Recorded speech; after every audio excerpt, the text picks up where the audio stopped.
The Girl in the Rain.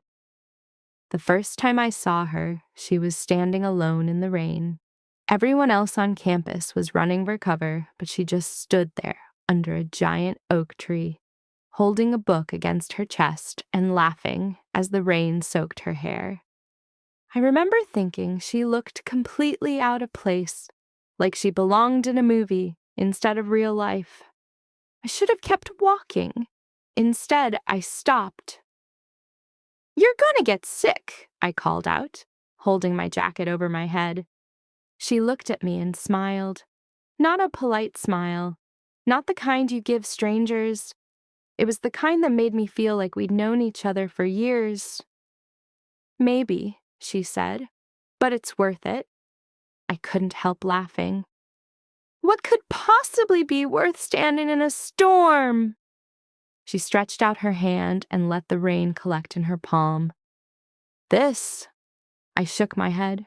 "You're weird." I get that a lot.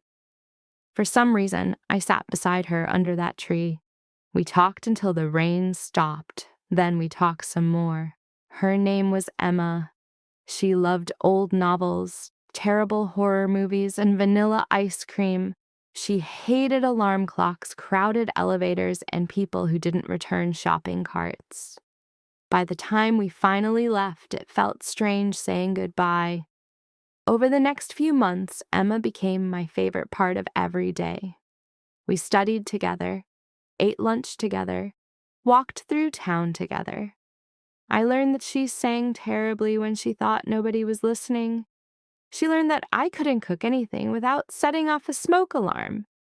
Every memory I made somehow included her, and that scared me, because somewhere between our late-night phone calls and our endless conversations, I had fallen in love with her.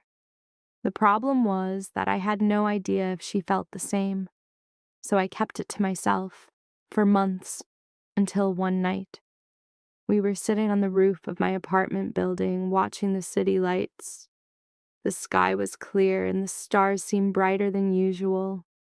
Emma rested her head on my shoulder. My heart nearly stopped. "I don't want this year to end," she said quietly. "Why?" She looked up at me. "Because things change." I swallowed. "They don't have to." For a moment, neither of us spoke. Then she smiled sadly. "Some things always do." I knew then that if I didn't tell her, I'd regret it forever, so I took a deep breath. "Emma." "Yeah?"